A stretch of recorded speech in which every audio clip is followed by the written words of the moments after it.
In this video, we are going to learn about deadly poison plants, spooky ghost plants, how Halloween got its name, the origin of trick or treat. We will answer the questions. Why do we carve pumpkins? Why do we call it the jack-o'-lantern? What do turnips have to do with Halloween?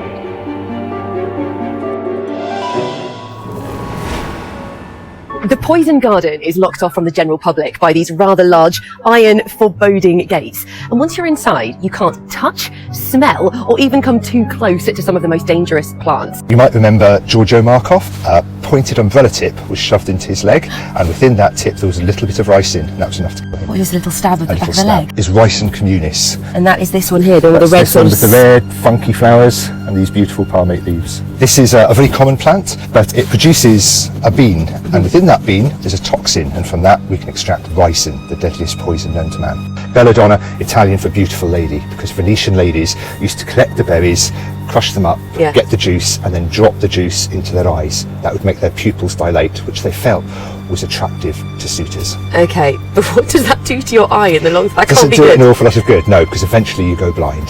This is aconitum. This is a really common plant, but the whole of the plant is poisonous. And in fact, just 10 years ago, there was a woman called Lakvinda Singh who'd fallen out with her lover. He kicked her out of the house, and so she went and collected seed of aconitum. She crushed it up, went back into the house and popped it into his curry. He ate his curry and died within 36 hours. But it's brugmansia, or what used to be called datura. So the whole of the plant is toxic, very poisonous. In fact, the pollen used to be tapped into drinks. Even now, prostitutes in Paris are known to use the pollen. So when their client comes in, they will have some pollen in a drink, they'll hand him a drink. It makes you go very sleepy. So the client will then start to drift off a little bit and then start to hallucinate. So during the night, you'll have fantastic dreams about having wild experiences with this woman, and yet in the morning when he wakes up, he'll part with his money, yet he's never laid a finger on her. And now, the ghost plant. The ghost plant gets its nutrients from the forest floor. Versus sunlight, it is one of the few true plants that does not have chlorophyll, meaning it is not dependent on photosynthesis, so it can live in the darkest of forests. This adaptation is made possible because it is truly the vampire of plants.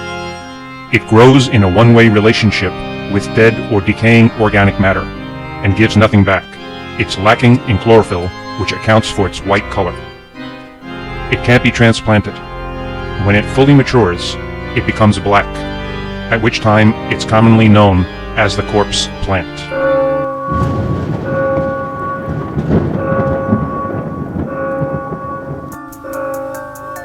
There are many versions that speak to when, why, and how Halloween came into being. Here's my overall high-level understanding.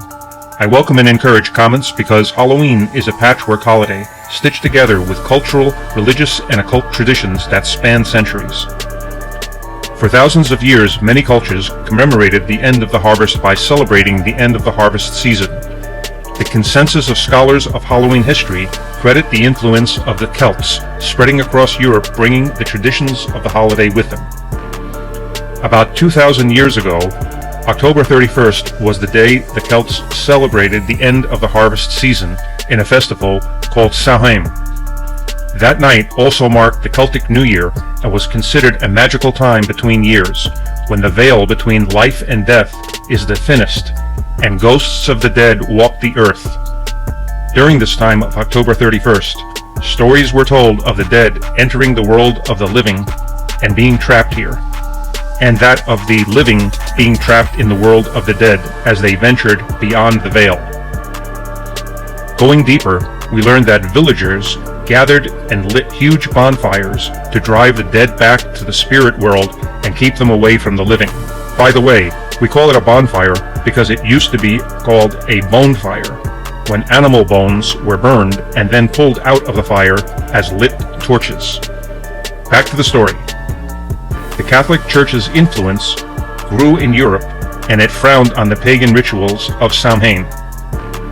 In the 7th century, the Vatican hijacked the concepts of Samhain and began to merge it with the church-sanctioned holiday, originally May 13th, and moved it to November 1st, and designated it All Saints' Day, a day to honor martyrs and the deceased faithful. Both of these holidays had to do with the afterlife and about survival after death. It was a calculated move on the part of the church to bring more people into the fold. All Saints' Day was known then as Hallow, as Hallow means holy or saintly, so the translation is roughly translated to mean Mass of the Saints, the night before All Saints' Day. October 31st was All Hallows' Eve, which gradually morphed into Halloween. The holiday came to America with a wave of over 1 million Irish immigrants during the potato famine of the 1840s. Some of the customs of the holiday the Irish brought with them included playing tricks on neighbors, like removing gates of fences from the front of houses. The pranksters wore masks so that they couldn't be recognized, but over the years, the tradition of harmless tricks grew into outright vandalism. Back in the 1930s, pranks turned into hooliganism and vandalism. Trick-or-treating was actually a form of extortion. Give us candy, or we'll trash your house. Storekeepers and neighbors began giving treats as bribes to stop the tricks, and pranksters were encouraged to travel door to door for a treat as an alternative to troublemaking. By the late 1930s, trick-or-treat became the Halloween greeting, and now, the legend of Stingy Jack. People have been making jack-o'-lanterns at Halloween for centuries. The practice originated from an Irish myth about a man named Stingy Jack. According to the story, Stingy Jack invited the devil to have a drink with him. True to his name, Stingy Jack didn't want to pay for his drink, so he convinced the devil to turn himself into a coin so that Jack could use it to buy drinks. Once the devil did so, Jack decided to keep the money and put it into his pocket next to a silver cross, which prevented the devil from changing back into his original form.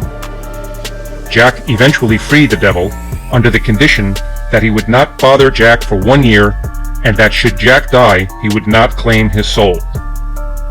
The next year, Jack again tricked the devil into climbing into a tree to pick a piece of fruit. While he was up in the tree, Jack carved a sign of the cross into the tree's bark, so the devil could not come down until the devil promised Jack not to bother him for 10 more years. Soon after, Jack died. As the legend goes, God would not allow such an unsavory figure into heaven. The devil, upset by the trick Jack had played on him, and keeping his word not to claim his soul, would not allow Jack into hell. He sent Jack off into the dark night, with only a burning coal to light his way. Jack put the coal into a carved-out turnip, and has been roaming the earth with it ever since. The Irish began to refer to this ghostly figure as Jack of the Lantern, and then simply Jack-o'-lantern. Originally, turnips were used to carve and to light, but when they came to America they used pumpkins. It worked better than turnips. In the 19th century, witches were portrayed as old women with big noses and warts. Starting in the 20th century, witches started to be depicted as attractive, sometimes seductively sexy women, making Halloween not only a scary event, but a little bit naughty. And there you have it. This is Peter Piper, NYC, wishing you happy Halloween and great piping.